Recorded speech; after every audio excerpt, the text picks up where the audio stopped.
దేశ భాషలంతా తెలుగు లెస్స. తెలుగు సినిమాలు ఎప్పుడూ వర్ధిల్లాలి. మీ ఉదయ్ కిరణ్.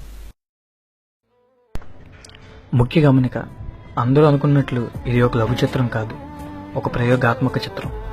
సాధారణంగా మనం పుట్టినప్పటి నుండి అమ్మాయి అని, కానీ నాన్నంటే, నా దృష్టిలో నాన్నంటే, క్షమించండి, త్రివిక్రమ్ శ్రీనివాస్ గారు అనే ఒక ప్రముఖ వ్యక్తి నాన్న గురించి తన మాటల్లో చెప్పిన మాటలే మాయి నాన్నంటే.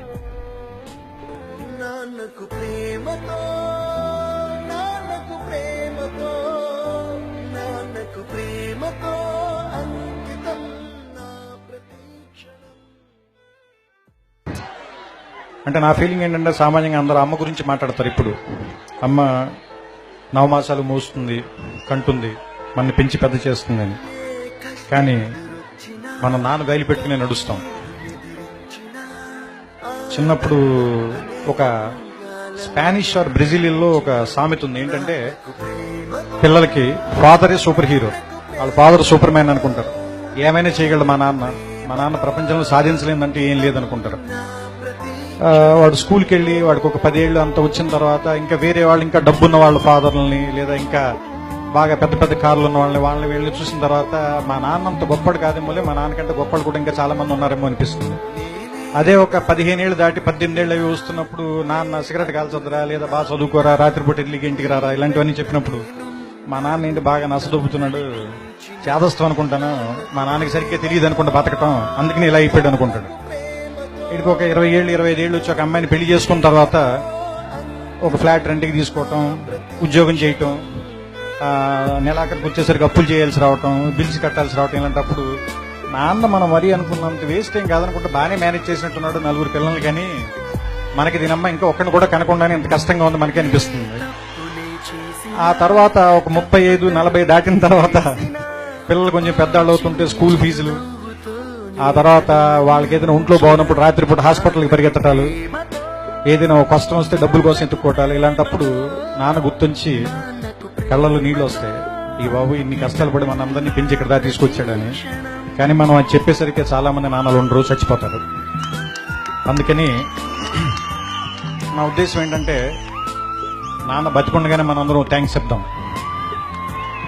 మన భారతీయులందరికీ కూడా ఒక డే అనే దాని మీద పెద్ద నమ్మకం లేదు.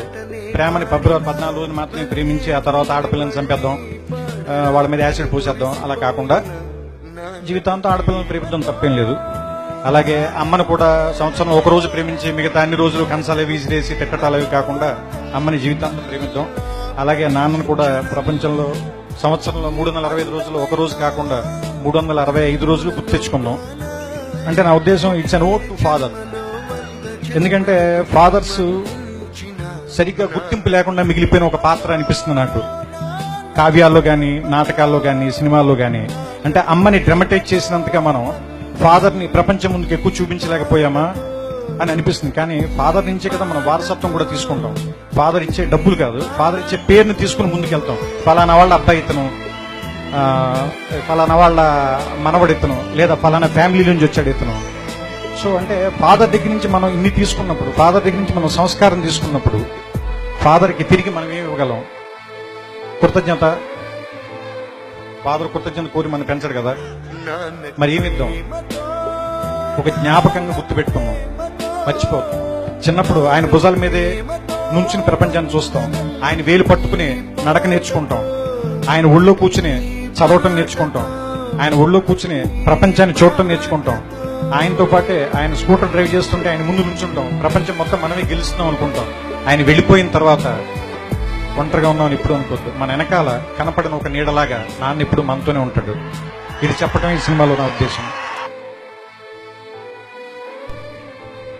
అందరూ చెప్తారు నాన్నంటే భయం ఉండాలి, నాన్నంటే గౌరవం ఉండాలి, ప్రేమ ఉండాలని. కానీ మాకు సంబంధించినంత వరకు నాన్నంటే ఇష్టం ఉంటే చాలు, అన్నీ ఉన్నట్లే. అలా నాన్నని ఇష్టపడే ప్రతి ఒక్కరికి, ప్రతి తండ్రికి, ముఖ్యంగా త్రివిక్రమ్ శ్రీనివాస్ గారికి మా ఈ చిత్రం అంకితం.